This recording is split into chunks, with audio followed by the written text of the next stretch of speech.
तथागत सांगून गेले आहेत की शांतीपेक्षा शक्तिशाली दुसरं काहीही नाही. पायथागोरस म्हणतात, एका मूर्ख व्यक्तीची ओळख त्याच्या बोलण्यातून होते आणि एका हुशार व्यक्तीची ओळख त्याच्या शांत राहण्यातून. आचार्य चाणक्य सुद्धा असं सांगून गेले आहेत की ज्या व्यक्तीला हे समजलं की केव्हा आणि कुठे बोलायचं आणि केव्हा शांत राहायचं, तो व्यक्ती जगातला सगळ्यात जास्त पॉवरफुल व्यक्ती बनू शकतो. मित्रांनो, हा व्हिडिओ तुम्हाला शांततेची ताकद समजवेल. यानंतर तुम्हाला शांत राहण्यासाठी प्रयत्न करावे लागणार नाही, तर शांत राहणं तुमचा स्वभाव बनून जाईल. चला तर मग सुरू करूया. नंबर 1, शांत राहिल्यामुळे तुम्ही लोकांच्या नजरेत व्हॅल्युएबल बनून जाल. आता ते कसं सांगते बघा. आठवण करा, लास्ट टाइम तुम्ही कोणाशी आणि केव्हा भांडला होता? तुमच्या घरात, ऑफिसमध्ये बॉस सोबत किंवा बाहेर रोडावर कुणासोबत? केव्हा तुमची कुणाशी तरी खूप जास्त भांडण झाली होती? आणि आता विचार करा, ज्यावेळी आपण कुणाशी भांडण करतो तेव्हा आपण काय करतो?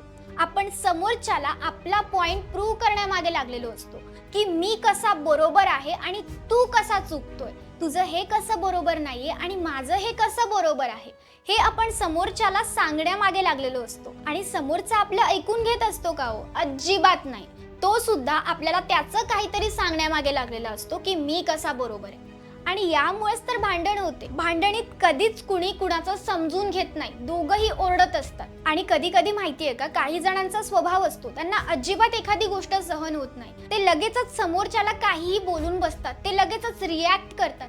माझाही स्वभाव मुळात आधी तसाच होता. मी सुद्धा असंच करायची. मला एखादी गोष्ट नाही पटली किंवा एखादी गोष्ट माझ्या मनासारखी नाही झाली, मी लगेचच रिॲक्ट व्हायची, समोरच्याला काहीही बोलून मोकळी व्हायची. पण यामुळे काय होतं माहितीये? सिच्युएशन काय आहे ही आपल्याला माहिती असते, त्या समोरच्या व्यक्तीला माहिती असते, पण आजूबाजूच्यांना माहिती नसते. मग ते जज कुणाला करतात? ते आपल्याला जज करतात की हा का सारखा ओरडतो, याचा तर स्वभावच आहे ओरडणं, याला तर कळतच नाही गोष्टी. आणि जेव्हा केव्हा आपण प्रत्येक वेळी ओरडतो ना, प्रत्येक वेळी रिॲक्ट करतो ना, त्यावेळी आपल्या शब्दांची व्हॅल्यू राहत नाही. असं कुठेतरी लोकांना वाटायला लागतं की हा तर सारखा चिडत असतो, त्यामुळे आपल्याला बऱ्याचदा कोणी सिरियसली सुद्धा घेत नाही. पण जेव्हा केव्हा एखादा व्यक्ती अशा सिच्युएशन मध्ये सुद्धा शांत राहतो, समोरचा त्याला काही बोलतोय आणि त्याला सिच्युएशन माहितीये की या सिच्युएशन मध्ये ओरडायची काहीच गरज नाहीये, तेव्हा तो शांत राहून जातो ना, तो व्यक्ती जिंकतो. ओरडणाऱ्या व्यक्तीला सुद्धा जाणवतं की मीच का एकटा ओरडतोय, हा तर शांत बसलाय. आणि जेव्हाही आपण या छोट्या मोठ्या गोष्टींवर रिॲक्ट करणं सोडून देतो ना,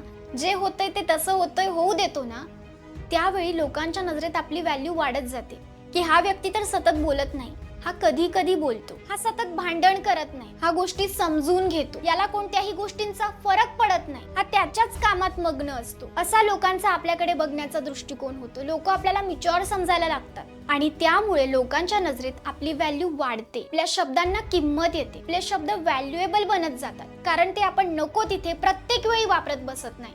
नंबर 2, शांत राहिल्यामुळे आपले रिलेशन्स खूप चांगले आणि घट्ट बनत जातात. मग ते पार्टनर सोबत असू द्या, आई वडिलांसोबत असू द्या, सिबलिंग्स बरोबर असू द्या किंवा बाहेर कुणाही बरोबर नवीन नातं जरी बनवायचं असेल तरी सुद्धा. बघा, ज्यावेळी आपण शांत राहतो ना, त्यावेळी आपण समोरच्याचं ऐकायला शिकतो.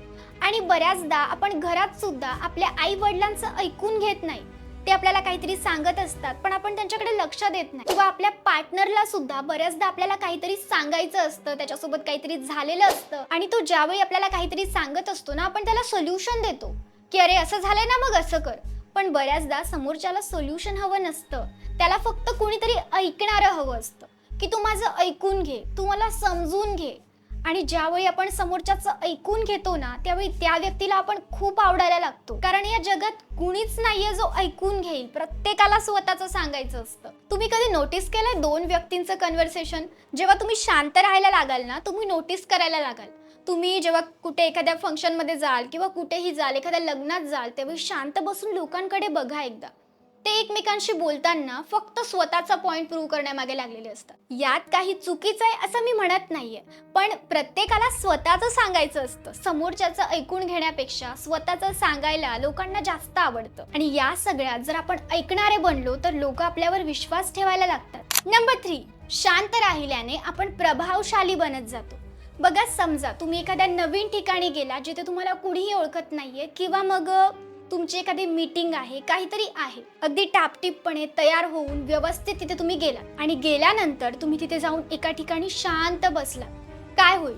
बघा, आपण जिथे कुठे जातो आजूबाजूचे लोक आपल्याला नोटीस करतातच. आणि जेव्हा ते तुम्हाला नोटीस करतील त्यांना वाटेल की कोण आहे हा व्यक्ती, त्यांना तुमच्याबद्दल जाणून घ्यावंसं वाटेल.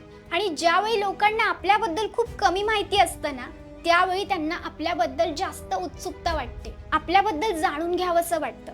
याचा अर्थ असा नाहीये की तुम्ही कुठेही जाऊन शांत बसून राहा. नाही, तुम्हाला हे समजलं पाहिजे की केव्हा शांत बसायचंय आणि केव्हा बोलायचंय. आणि तुम्हाला हे तुमच्यानुसार समजेलच की तुम्हाला हे कुठे अप्लाय करायचंय. आणि ज्या मॅच्युअर मुली असतात ना, त्यांना असे मुलं खूप आवडतात, ज्यांना माहिती असतं की केव्हा आणि कुठे बोलायचं. सतत नको ती बडबड करणारे, नको तिथे नको त्या गोष्टी नको त्यावेळी बोलत राहणारे मुलं मुलींना नाही आवडत. आणि असे व्यक्ती सुद्धा कुणाला नाही आवडत. आपण स्वतःहूनच त्यांना अवॉइड करायला लागतो. म्हणून आपणही तसं नाही बनलं पाहिजे. रतन टाटांचा विचार करून काय येतं आपल्या डोक्यात? काम, पर्सनॅलिटी. वल्लभभाई पटेल, आंबेडकर हे सगळे शांत होते. असे बरेचसे मोठे लोक जे त्यांच्या ऍक्शन्स मधून बोलतात. आपण सुद्धा जर एखादी नवीन गोष्ट सुरू करणार आहोत तर त्याआधी कुणालाही सांगत बसायचं नाही, मी हे करणार आहे, मला हे मिळणार आहे, माझं असं होणार आहे. ती गोष्ट पूर्ण होईपर्यंत कुणालाही सांगू नका. तुमच्या ऍक्शन्स मधून लोकांना दाखवून द्या. नंबर 4, तुमची प्रोडक्टिव्हिटी इन्क्रीज होईल. तुम्ही जे काम करताय त्यात तुमचं मन लागायला लागेल. एक शांत व्यक्ती जो असतो ना, त्याला 100 विचार पकडून ठेवत नाही. आणि जरी त्याच्या मनात विचार येत गेले, त्याला समजतं की कोणत्या विचारांना महत्त्व द्यायचंय. तो एकच गोष्ट पकडून ठेवत नाही. आणि तो भांडणींपासून दूर राहिल्यामुळे, त्याने भांडणी अवॉइड केल्यामुळे त्याला त्याबद्दलचे विचारही गुंडाळून ठेवत नाही. कारण जेव्हा आपण एखाद्याशी भांडण करतो ना, प्रत्येक वेळी रिॲक्ट करतो ना, आपल्या डोक्यात तेच चालत असतं. असं झालं, मग मी तिथे असं बोलायला हवं होतं, मग मी हे नाही बोलायला हवं होतं. कधी कधी आपल्याला नंतर रिग्रेट येतो. तर या सगळ्या गोष्टींपासून आपण दूर राहतो आणि हळूहळू आपण स्वतःशी कनेक्टेड फील करतो. ज्यावेळी आपण शांत राहायला लागतो ना, आपल्याला समजतं की आपल्यासाठी काय महत्त्वाचं आहे आणि आपण लोकांचा विचार करून आपण किती स्वतःचं नुकसान करून घेतलंय या गोष्टी आपल्याला समजतात. आणि आपण आपल्या कामावर फोकस करायला लागतो, कारण आपल्याला आपल्यासाठी वेळ मिळतो. हे जरी आपल्याला ऐकायला थोडंफार पटत नसलं ना, तरी खरं आहे.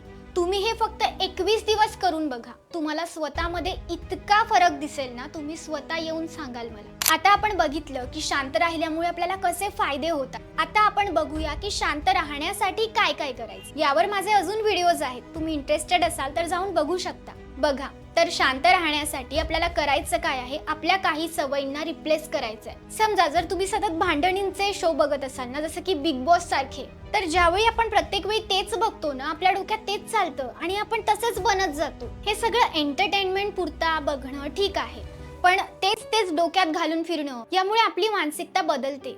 म्हणून प्रत्येक वेळी काही रिकाम्या गोष्टी बघण्यापेक्षा चांगल्या गोष्टी बघा, जे बघून तुम्हाला पॉझिटिव्ह फील होईल, जे बघून तुम्हाला काहीतरी क्रिएटिव्ह करावंसं वाटेल, जे बघून तुम्हाला प्रोडक्टिव्ह राहावंसं वाटेल, जे बघून तुमच्यामध्ये ग्रोथ होईल. तुम्ही बाकी गोष्टी बघा एंटरटेनमेंटसाठी, चांगले पुस्तकं वाचा. आणि अजून एक गोष्ट म्हणजे मेडिटेशनची सवय लावा. बघा, तुम्हाला मेडिटेशन करताना बोर होत असेल, झोप येत असेल, तर 5 मिनिटापासून, फक्त 5 ते 10 मिनिटापासून सुरुवात करा. बसून तुमच्या श्वासाकडे लक्ष द्या. तेही तुमच्याने होत नसेल तर तुमच्या गॅलरीत किंवा टेरिसवर जाऊन तुमच्या आजूबाजूला बघा. आजूबाजूच्या गोष्टींकडे साक्षी भावाने बघण्याचा प्रयत्न करा. उडणारे पक्षी, झाडांची पानं, आकाश, ढग या सगळ्या गोष्टींकडे बघा. येणाऱ्या हवेला फील करा. प्रेझेंट मध्ये राहण्याचा प्रयत्न करा आणि मग बघा तुमच्यात कसा बदल घडतोय ते.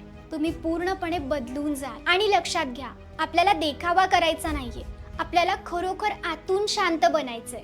त्यासाठी आपल्याला थोडेसे प्रयत्न करावेच लागतील. म्हणून फक्त 21 दिवस हे चॅलेंज घ्या. 21 दिवस शांत राहण्याचा प्रयत्न करा.